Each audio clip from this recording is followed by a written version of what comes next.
Hey, what's up guys? Marc Brunet here, and I am back today with another video tutorial about folds. So, folds a pretty tricky subject. I mean, there's a lot of stuff to cover, and obviously I'm not going to spend 3 hours doing this video. So I'm going to skip over a couple things, but I'm going to try to go over the basics, the kind of stuff that I keep in mind whenever I paint folds. And hopefully it has some value to you guys. So we're going to start really easy at first, and we're going to build it up, and then at the end we're going to be sort of adding close to a character, an almost naked character. You'll recognize her once we get there. But you know, right now we're going to start with just sort of a piece of tissue, I guess. And on the left is going to be the sort of the unfolded version, the you know, the nice and clean version. And on the left, on the right, I mean, we're going to have the same thing, but with one side sort of squished together. So what I'm, for the sort of the squished parts, I'm not doing some random stuff. It's meant to be sort of the same distance as the other side, but sort of squished together. So basically, if you were to straighten that line out, it would be the same length. At least that's the idea. So I mean, you can measure that, but I'm just sort of eyeballing it. The closer it is, the better looking it'll be, basically. So always try to maintain the volumes. Always try to maintain the surface area of whatever clothes you're using, whatever clothes you're painting, and then, as you can see, I'm just sort of drawing the lines, starting really sort of really sharp where the folds start, and then they just fade out towards the other side of the tissue. Just because the other one is straight, so we want to have those fade out a little bit, and then you can see I'm trying to draw the pattern, the checkboard pattern in there again, just to see if if my lines are correct and everything. Just it's always good to double check, and if you had a pattern there, it's always a good exercise. And you can see the folds, how they react a little bit better this way. They're sort of the line is very similar to the one on the very edge of it, and then it gets smoother and smoother the more it goes towards the other side, the side that's not squished. So yeah, so that's pretty much it. So that's how you compress sort of a very simple planar shape. And next we're going to be sort of doing a similar thing, but we're going to be hanging the piece of, this time would be cloth probably. So again, we're going to start with the sort of the untouched version on the left, and on the right we're going to have the same piece but hung from the two sides. So we're going to have 2 points of compression, I would guess that's how it should be called, and those are going to be represented by the red dots here. And then from there I'm just going to erase my top and bottom line and sort of curve them a little bit to simulate that they're sort of hanging. And again, I'm trying to maintain the same volume here, so preferably you have the same curve. In this case, the hanging piece of cloth is really simple. There's not much to it. There's no wind or anything like that. It's just it's just hanging. And as you can see, I'm maintaining the square on the left just to sort of use as a reference for the volume of my shape, the surface area that I need to maintain. It's always a good idea, when you're practicing to do this kind of stuff. Otherwise, your piece of cloth might get distorted a little bit too much, and then you lose volume, and that's always bad. Now we're going to start from the red dots and the compression points, and we're going to draw lines that are sort of fading out as they go towards the other side, basically. And those lines, like, they don't really interact together. They just sort of fade out using, it's kind of like gas. When you let gas into an environment, it just takes all the space there is, and those are kind of the same deal. So they'll start very tight at the where they're compressed together, and then they just sort of fade out evenly within the shape. If there's nothing else, obviously, there's no other compression point or any other part that is stretched. And seeing as this piece is kind of even, you could imagine that maybe those folds would be symmetrical, but that's never good looking, and most of the time it doesn't happen perfectly in real life. So I just offset those a little bit, and then you get this nice pattern of folds. yeah. So what I'm saying is that the ones on the left are a little bit lower than the ones on the right. And let's just paint again our grid to see if everything still makes sense. And it kind of does. And now we're going to erase all this stuff, and we are going to be shading this a little bit. So the way to imagine this is that basically all the folds that you see are the crevices, so the darkest areas, and everything else is going to be sort of well, brighter than that. So I'm going to be just switching to a multiply. You can do this like any way you want, and if you have no idea how to shade things, you can go check out my shading video that I did a couple weeks ago. I don't remember, but yeah, it has all that good stuff on how to do that. So I'm just gonna go ahead and do this really roughly, but it'll give you a good idea of what those folds represent when it comes to time to actually shade this whole thing. So the idea is that the shading is going to be more intense, closer to the red dots, closer to the compression point, and it's going to fade, as the folds themselves sort of fade away towards the middle and the bottom. So you can see even though the lines weren't touching, they still interact when comes the time to add the shading. So it's always good to keep in mind. So they don't just stop there. Obviously I stopped the line because there was no need for me to continue the shadow of it, but yeah, I'll always keep in mind that it's the shadow of it. It's not just an actual, it doesn't represent the whole thing. So when you add the shading, everything gets a little bit clearer. So as you can see, it looks a little bit different now. But basically, like I was saying, everything that was a line is now a sort of a shaded area, and then everything else is brighter because it is sticking out. So if you can imagine this in a simpler way, because right now you're looking at this and it might be like, well, how the hell do you do that? But just always try to think of it as in a simple way. So in this case, I'm just thinking of it as every sort of compression point, not every compression, but every fold, every single fold is a cylinder, and they sort of taper out the more they go. So they're really sort of narrow, close to the compression point, and then they sort of taper out. And that's how I kind of imagine it. So, if I'm going to do the same thing with those three cylinders that are next to each other, they're the same size and in length and everything and width. But you can imagine that if you had this, for example, and then you sort of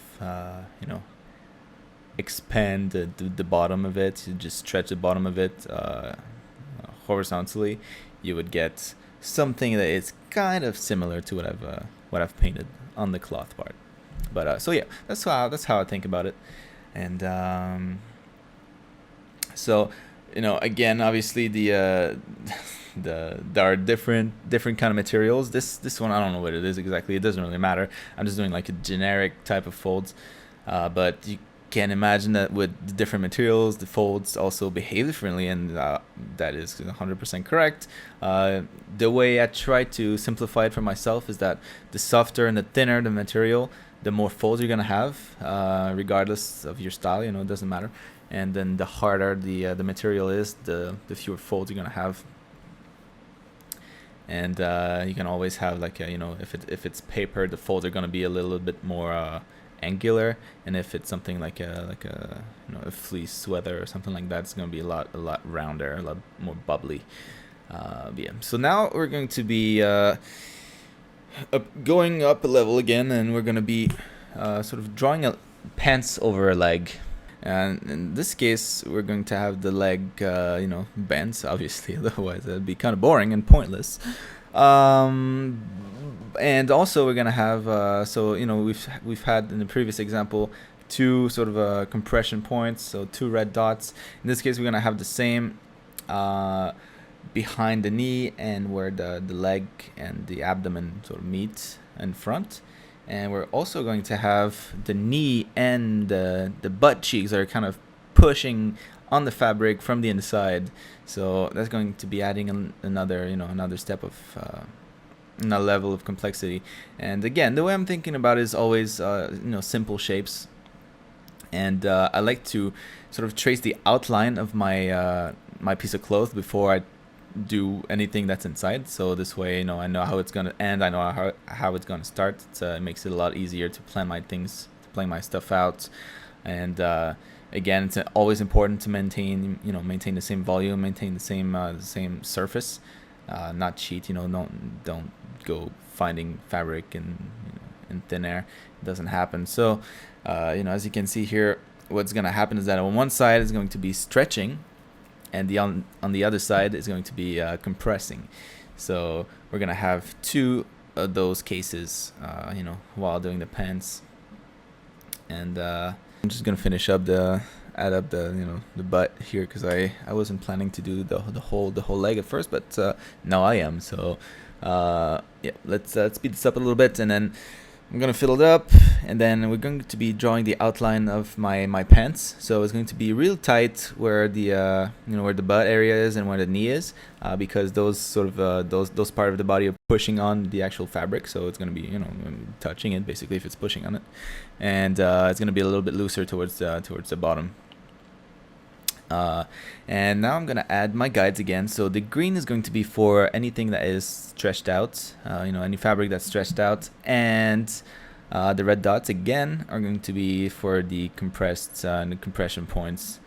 So everything is going to be behaving kind of like the little cylinder here that I drew earlier. So we're going to be starting with the red dots, with the compression points. So I'll start with this first, because those are easier, I guess, because they behave, they're not affecting really by the green areas. So they just sort of start squished, as I said before, and then they sort of fade out. Obviously never make them go in the opposite direction, right? So now they're going like forward, from one side of the leg to the other one. Never go past like a certain degree. I would say never go past like 90 degrees.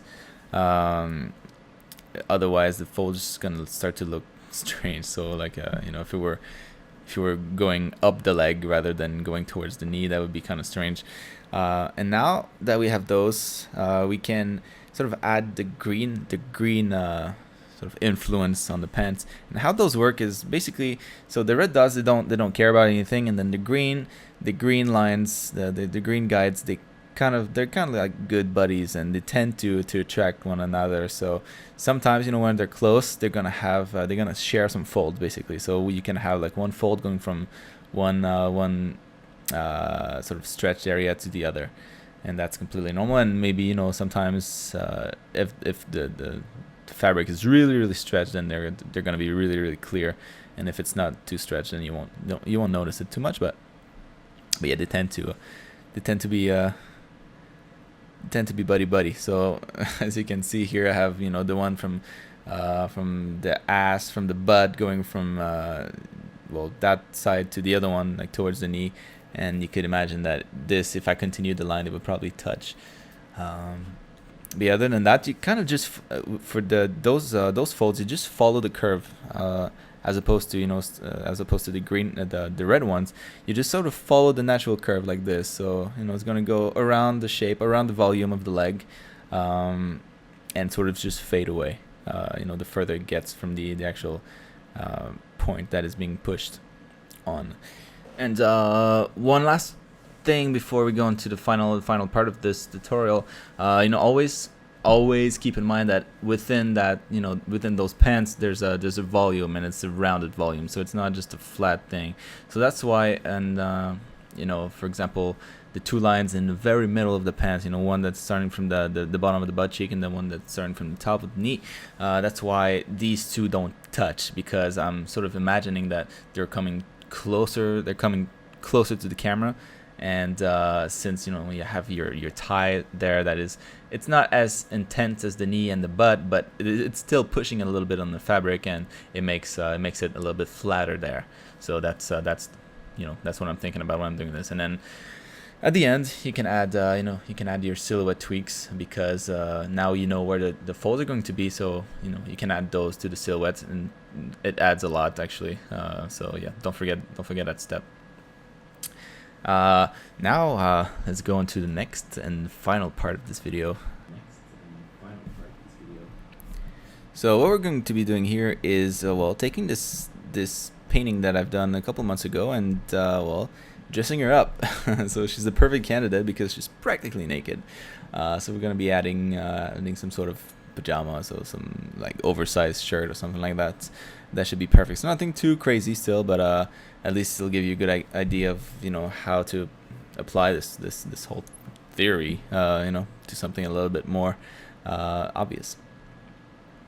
So again, it's going to be the all the basic stuff that I've talked about in the past couple minutes, and we're going to be applying that directly. So I'm starting again here with the outline of my my shirt. Making sure that I have where my sleeves end, where my seams should be, for example. So where the end of the sleeve connects to the shoulder plate. The shoulder area, and then I'm gonna add a bunch of different sort of guides here to indicate how the perspective works on this, and this will help you guys understand why and where I place my folds. And this is the stuff that I keep in the back of my head whenever I do it, but just for the sake of it, I'm just drawing them right now. So now I'm gonna sort of fill this up with a solid color, and then we're going to be adding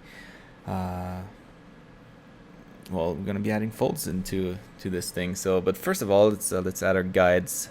So the green guides again for the stretched area. So on the breast and then two shoulders and the butt area where the fabric is going to be basically laying on. And in red, we're going to be having our good old little red dots that indicate where all the folds sort of converge. So this is what we're going to be starting to. This is what we're going to be using to start from, like in the previous example. So we're just going to go ahead and, trace those lines. Well, just before that, actually, I'm going to be adding in seams just in case. But, I mean, for this particular case, it doesn't really matter. But that's just something good to know if you were going to be adding a little bit more realism to your piece of cloth. Just because the seam actually affects the folds a lot. They'll start from the seam and they'll end at the seam if they're not too big. But in this case, I'm just gonna be sort of ignoring it and stylizing it a little bit more, just so that we don't have to worry about it. But yeah, like this, for example, this is about folds because it goes in the opposite direction. It kind of passes this line here, and that's when it starts to look kind of funny. So again, the red dots, you start from the red dot and you go from there into the actual surface, and then you just fade it out. So on the left side here, you can imagine that I have another red dot on the other side.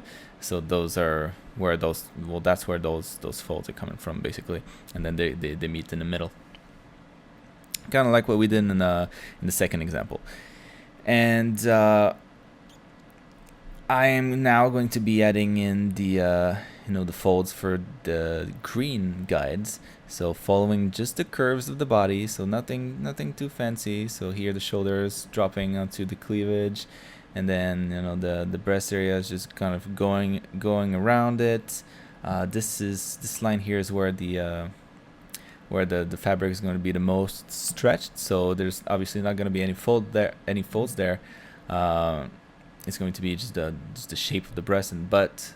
The folds are going to be starting from there and then getting a little bit more visible as they go down and meet the other folds that we already have. And but yeah, that's pretty much it. Like for the construction wise, this is starting to look like it behaves reasonably well for fake fabric. So for painted fabric, like I said, if you wanna learn how to paint folds properly, look at a lot of reference and all that stuff.